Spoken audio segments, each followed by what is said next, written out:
From LinkedIn News, I'm Leah Smart, host of Everyday Better, an award-winning podcast dedicated to personal development. Join me every week for captivating stories and research to find more fulfillment in your work and personal life. Listen to Everyday Better on the LinkedIn Podcast Network, Apple Podcasts, or wherever you get your podcasts. Did you know that small and medium businesses make up 98% of the global economy, but most B2B marketers still treat them as a one-size-fits-all? LinkedIn's Meet the SMB report reveals why that's a missed opportunity and how you can reach these fast-moving decision makers effectively. Learn more at linkedin.com/meet-the-SMB. Hello, my friend, and welcome to another exciting episode of Negotiate Anything. Thanks for joining us today. With over 10 million downloads and listeners from more than 180 different countries, it's dedicated listeners just like you who have made Negotiate Anything the #1 negotiation podcast in the world. I'm your host, Kwame Christian. I'm a business lawyer, mediator, author, and the proud CEO of the American Negotiation Institute. Now, before we get into today's insightful conversation, I have a golden opportunity for those of you who recognize the power of negotiation in your professional lives. Have you ever found yourself wishing that you could navigate those high-stakes conversations with more confidence? Or perhaps you're looking to empower your team with the art of persuasion and conflict resolution. At the American Negotiation Institute, we've crafted specialized keynotes and workshops tailored for those very needs. We've transformed the negotiation skills of professionals worldwide, and we're eager to do the same for you. We believe the best things in life are on the other side of difficult conversations, and our goal is to help you improve your lives and the lives of those around you, one difficult conversation at a time. Don't let another challenging conversation leave you second guessing.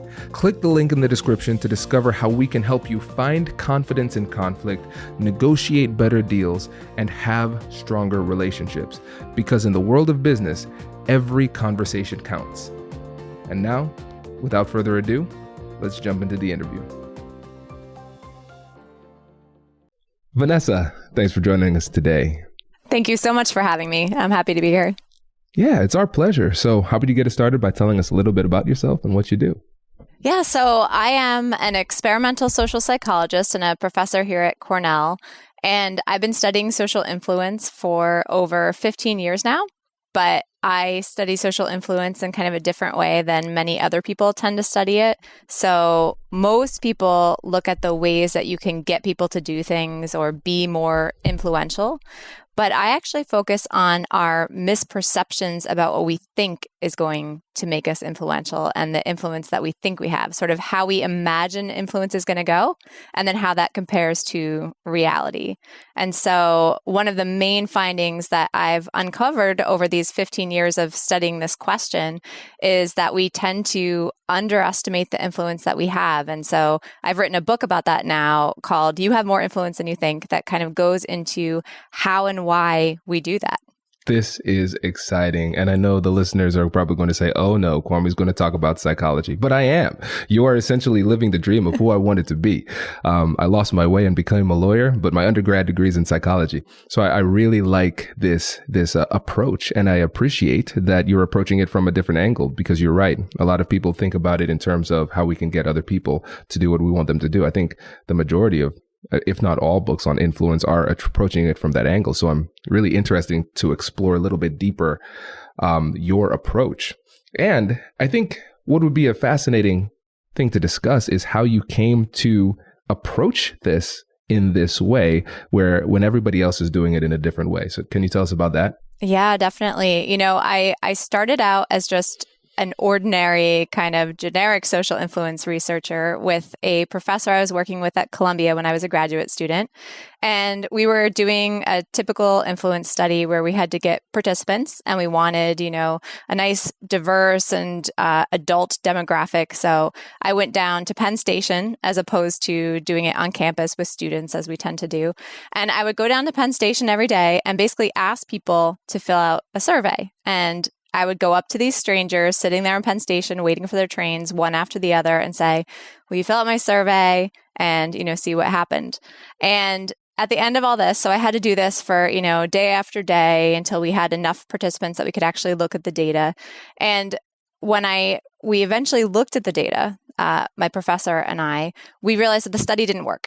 And so all of this kind of survey asking had been in vain. And I was just so distraught because I was like, this was such a horrible experience. Like going down, asking strangers to do this thing day after day, it was traumatic.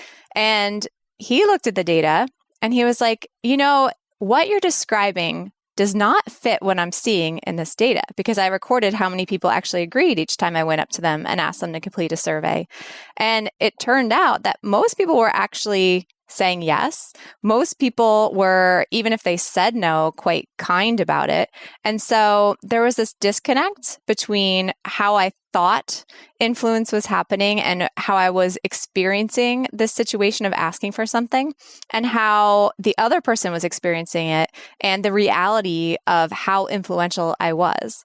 And so we talked through that, kind of this disconnect between what was in my head and what was really happening, and realized that maybe, even though our initial hypothesis didn't work in the study we were running, maybe that was the interesting finding, and that maybe we could see if other people similarly had this sort of overly pessimistic view of whether they could get other people to do things and how sort of awkward the interaction was going to be. And we could kind of see if their reality wound up being as sort of positive and more positive than they expected, just like mine was. And so we started running these studies where we brought people into the lab and basically put them in the same situation I was in, and sent them out into the world to ask for things, and had them sort of guess how the interactions were going to go, and then keep track of how that interactions actually went. Oh, this is great. This is really interesting. So what kind of things were you asking the people to do in your study? Yeah, so we started out, trying to keep it as similar to my experience as possible. And so our very first study was really simple. And we brought participants into the lab and we said, you're going to go out and ask people just to fill out surveys. And we said, you're going to get 5 people to fill out these surveys. How many people do you think you're going to have to ask before 5 people agree? And so our participants, first of all, said that, I think I'm going to have to ask about 20 people before 5 will agree. So that was kind of around the average. They also asked us a bunch of sort of illuminating questions. So they'd be like, well, what if nobody agrees? What do I do? What if it takes way longer than you've allotted for the study? Like, what if I'm out there for hours? So they clearly just thought this was going to be a really difficult task. They were really anxious about it and thought maybe they wouldn't even be able to accomplish the task of getting 5 people to fill out a survey. And then they went out and did it. And they had this little tally sheet where they kept track of how many people they asked and how many people agreed. And it turned out they had to ask about 10 people before 5 agreed. So they had to ask about half as many, in other words, twice as many people were agreeing as they expected. And so that was our very first study. And we've gone on to replicate it with all sorts of other requests, like asking someone to borrow their cell phone to make a call, asking for charitable donations. We teamed up with Team in Training, an organization that you kind of get someone to sponsor you for a fundraising race. We have had them ask people for directions. And then we could talk later potentially about, we've also kind of moved on to having people ask other people for unethical things to see if this also kind of translated into those kinds of scenarios. There's so much to address here, Vanessa. Okay, so a little micro negotiation note. I think when we talk about it from a negotiation perspective, we always say, ask more questions, improve the good point where you said that the questions that the participants were asking were quality of questions that you ask. But we don't often address enough the fact that you can learn a lot about the other person and where they're coming from and their perspective from the questions that they ask you. And so I think that's just an important note to answer there. And now when it comes to the confidence part, this is something that we've identified as a gap in performance too, because we have a skills gap and we have a confidence gap, because it doesn't make sense to give recipes to people who are afraid to get in the kitchen, because they can have all the skills in the world, but if they don't have the confidence to use the skills, then they're not going to use it. And so based on what you're showing in this study that you gave an example of right there, people are twice as effective at having these difficult conversations than they expected. Yeah, that's exactly right. And that is, you're just nailing so many of the takeaways that we talk about when we talk about this research. Because on the one hand, right, if you think that you are twice as likely to be rejected if you ask someone for something as you actually are, what are you going to do? you're going to, first of all, probably hold back and just not ask half the time. So as you said, you're not actually going to get in the kitchen at all. So what's the point of having the recipes?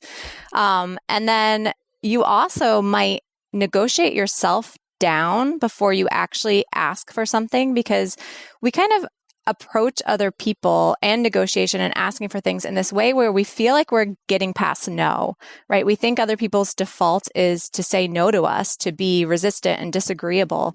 And so we try to often make our ask more palatable to the other person. So like, I may think I really want this, but they would never agree to that. So I'm going to ask for this thing I think they would agree to, right? As opposed to, actually, they're going to agree to whatever I ask. So I'm going to ask for what I think I deserve and what I, actually want. And so this kind of confidence gap, which I think is just a beautiful way of describing it, really does have all these effects on what we ask for and whether we ask for things at all. This is so fascinating because it reminds me of the negotiation tactic of anchoring. And so anchoring is one of the most powerful negotiation tools at our disposal. Essentially, from a psychological perspective, it's priming, where thinking of one thing makes it likely for you to think about another thing too. I did a whole episode on this back in August 2017. So if people want to reference that, they can check that out. But essentially, the more aggressive the request you make, as long as it's within reasonable parameters, the more likely you are to get closer to that request. It is a psychological impossibility for anchoring not to occur. It's just a question of whether or not we are using it with intentionality. But we're not going to be able to use the technique of anchoring effectively if we are already anchoring ourselves before we make the offer. Hello, my friends. Before we get back to today's episode, I want to ask you a question. Have you ever wondered how to elevate your team's negotiation game and how you can help the folks on your team have better, difficult conversations? At the American Negotiation Institute, we offer transformative keynotes and workshops tailored to empower professionals with top-tier negotiation and conflict resolution skills. Whether it's a keynote for your next event or hands-on training for your team, we've got you covered. Don't just negotiate. Master the art with the American Negotiation Institute. Click the link in the description to find out more. Elevate, negotiate, and succeed. Small and medium businesses don't have time to waste, and neither do marketers trying to reach them. On LinkedIn, more SMB decision makers are actively looking for new solutions to help them grow, whether it's software or financial services. Our Meet the SMB report breaks down how these businesses buy and what really influences their choices. Learn more at linkedin.com/meet-the-SMB. That's linkedin.com/meet-the-SMB. Yeah, that's exactly right. And, as you said, anchoring is so powerful in negotiations. There's these studies showing that, that first offer, that first ask is so highly correlated with the final decided negotiated outcome. So it's a hugely important phenomenon. And it's right. So I think one of the things is we are so worried about rejection. We hate to be told no. We're uncomfortable with conflict so often. And so we want to, instead of sort of coming in with something that someone might reject or balk at potentially, we want to come in with something that people are going to be, amendable to. The problem is that, first of all, we miss that anchoring opportunity, right? It's okay for someone to say no. You've started at a point, you've anchored it, and that's going to get the discussion going.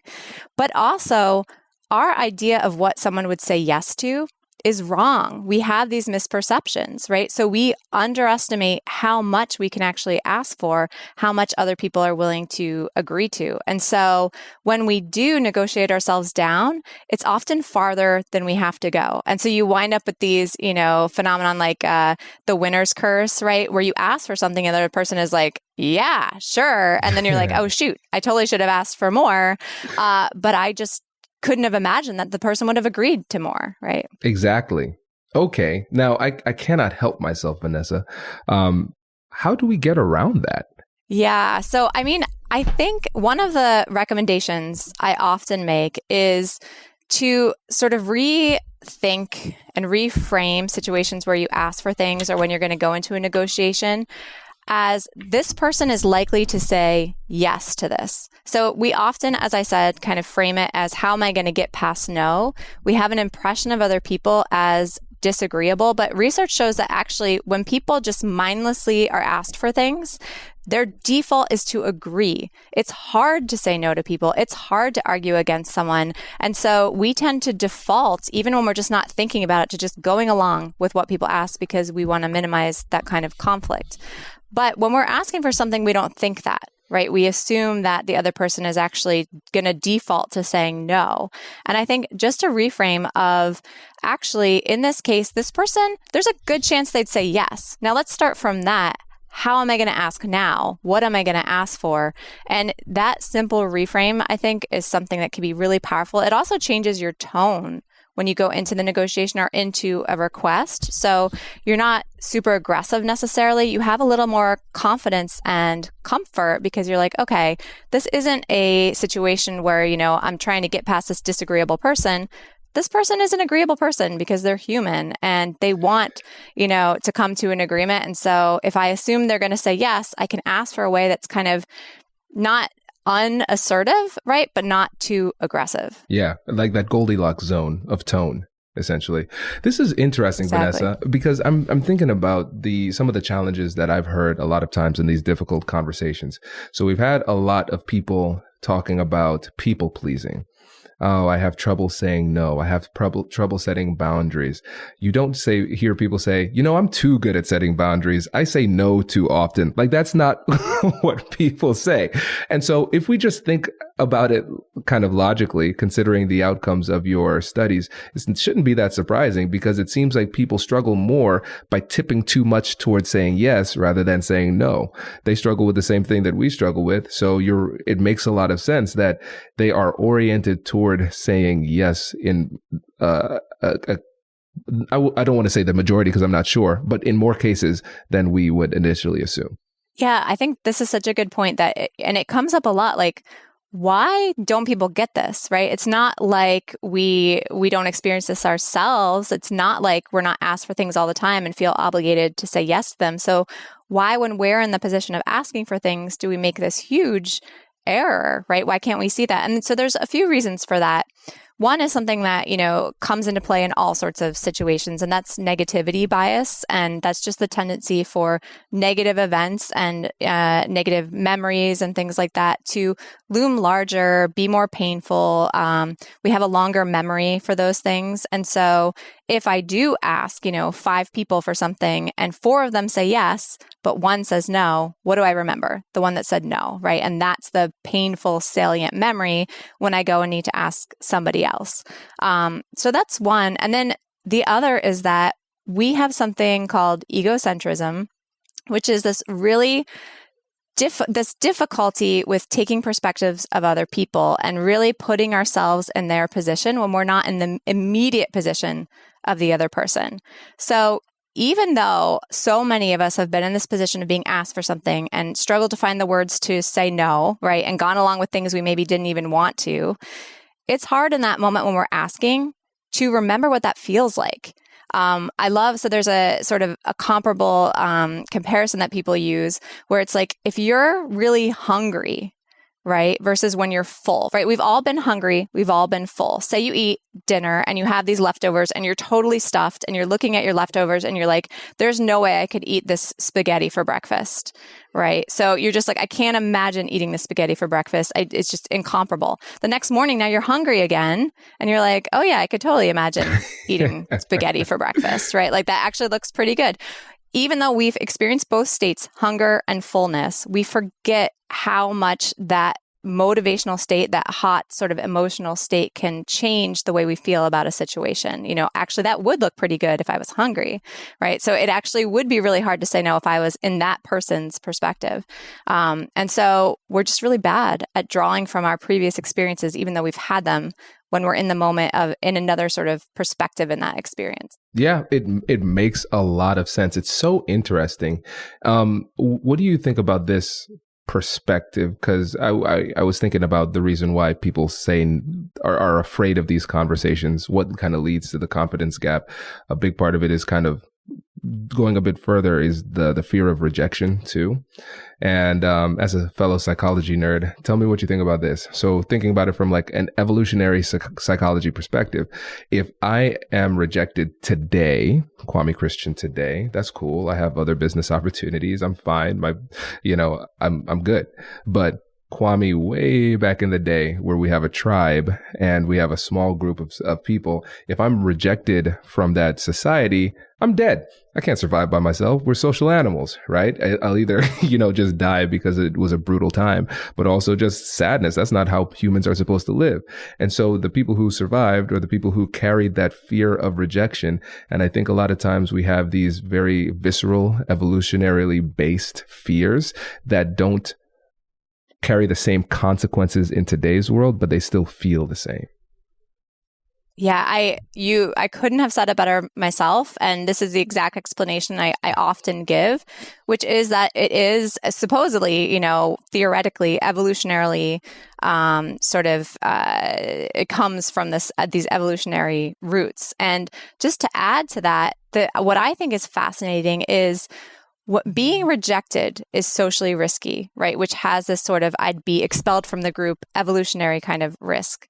But we often forget that rejecting someone is also socially risky, right? If I reject another person, I'm saying basically, maybe the relationship doesn't mean as much as they might have thought. Maybe you're going to think I'm not a nice person. Maybe I'm going to damage my relationship with this person or your impression of me. And so there's also a social risk to rejecting. So being rejecting, it's all this way of kind of pushing yourself away from that evolutionary tribe, right? And we do have these fundamental emotions that keep us attached to the tribe, which is that kind of emotional, fear-based, kind of physiological experience you were talking about. And those are things like embarrassment and guilt and these kinds of moral or pro-social emotions that still keep us connected. So I feel incredibly guilty if I reject you because I'm evolutionarily wired to stay with my tribe.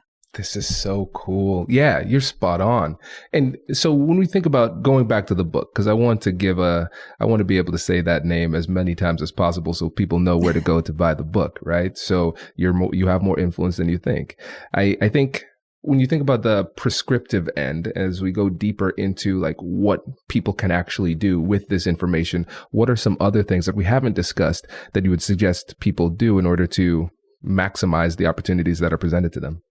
Yeah, so there are a few things. So the book is divided into sort of two halves. And the first half is really about all the positives of this, right? People are more likely to do things for you than you think because they're inclined to be agreeable and it's hard to say no. And so actually you can get a lot more things from other people than you expect. And in many cases, that is actually a good thing. And some sort of prescriptive recommendations that I give about that are also sort of evolutionarily based. So one is that these findings are very much based on face-to-face interactions.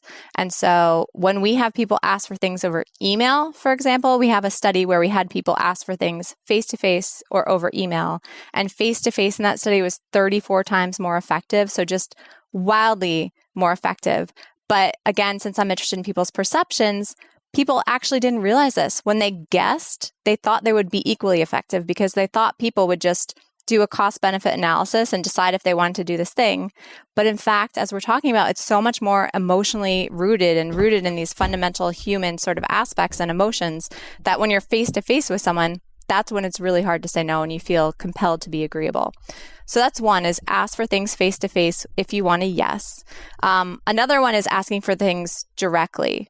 So a lot of us think that if we hint or beat around the bush, that that's kind of polite and that if someone really wants to help us, they'll just offer. And so we might say something like, I could really use a phone to make a call right now, right? And we think that that's just as effective as saying, hey, can I please use your phone to make a call?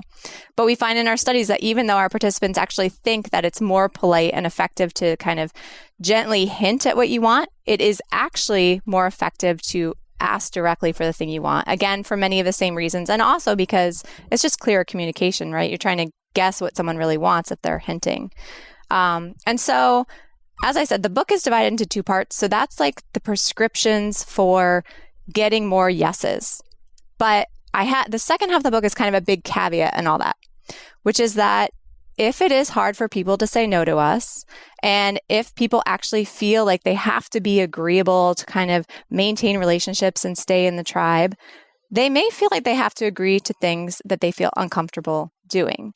And that could be unethical things. It can be, these Me Too situations. It can be situations where a boss asks you to do something you feel really uncomfortable with. And in those cases, we may also not realize how hard it is for someone to say no to us and how much they struggle with being disagreeable. And so we may ask for things in ways that are actually kind of irresponsible because we aren't taking that perspective into account. And so the second half of the book is like, okay, yes, when it's something that's reasonable and it's not going to hurt anybody, ask for things in person, directly, do all these things to get that yes, because it's more likely than you expect. But if you're not sure, if you want to make sure someone is consenting, not just complying to something, if you have the sense that you're asking for something that may be a little bit ethically gray, those cases you want to give people more space and not ask them face to face, and actually be more aware of these dynamics in a way that makes you pull back as opposed to sort of ask more. This is very good. I'm taking notes. This is great. This is great. So you sparked some ideas here. I really love these ideas, and I love the way that you have you've broken down the book into here's a misperception or misconception that often holds people back in these difficult conversations. You're missing out on opportunities because of this. And this is what you can actually do to be better. But in being better, you might be too good. And you might get people to do things that they don't feel comfortable doing. You might tip towards manipulation inadvertently. I think this is really helpful. And so what do you think about this, Vanessa, kind of shooting from the hip here? Because it's sounding like a lot of these misconceptions that we have where we think that we're not going to be as influential, and we think that asking over email is going to be as effective as asking in person. And I'm wondering how much of those initial those misconceptions are rooted in bias. And so when you think about the brain, what we want to do in general, just big picture thinking, we want to avoid pain, and then we also want to conserve energy. And so when we think about the amount of social energy it would take to ask somebody face to face, we have to muster up a lot, right? But when we think about the amount of social energy it takes to send an email, it doesn't take as much. And so maybe we're not answering the question of which is more effective. We're asking the question of what do we want to be true? Because I want email negotiations to be as effective as it is in person, because I have to bring up a lot of energy to talk in person. And then also the rejection feels a lot harsher in person than it does via email. So in a lot of ways, I'm hiding behind email, and I want email to be as effective as in person, but it's not. And we think that we're thinking through it, but we're really just feeling through it. Yeah, I mean, I definitely think there is some motivated reasoning going on there. I definitely do think that people want email to be just as effective because it's just so much easier, and because you can kind of email a bunch of people, so it's easier on so many different levels. It's interesting though, because we do ask people directly, how many people do you think are going to basically respond to this request over email and face to face? And they just err in totally the opposite direction with both of those ways of asking. So when we ask, how many people are going to agree to this request that we have you do in person, right? They're supposed to ask 10 people a request in person, or they email 10 people individually. They totally underestimate how many people will say yes face to face. And in that case, you would think the motivated reasoning would still be there. Like, you would still hope that you're getting yeses, right? Because everyone hates rejection. So I feel like it doesn't explain that result as much. Mm-hmm. And on the other side, we greatly overestimate how many people will say yes to the emails. Mm-hmm. And so that's where maybe that motivated bias comes in. But I don't know that it explains it all. But I definitely think you're right on some level. Yeah, it doesn't explain it all. There's some holes in it. And I think, and again, I might be personalizing this too. So my bias might be showing Vanessa. Because I know a lot of times when I don't want to do something, I'll just say, yeah, it won't work. to justify my laziness, right? And so we come to that conclusion. We say, yeah, if I ask this many people, then they probably will say no. That justifies me just not doing it. Like, why would I even try? And so we hold back. I don't know. But I think what we do know is this. The study is solid and it explains a lot, right? Whatever the reason why is, we know what it is. And I think that's what's most important.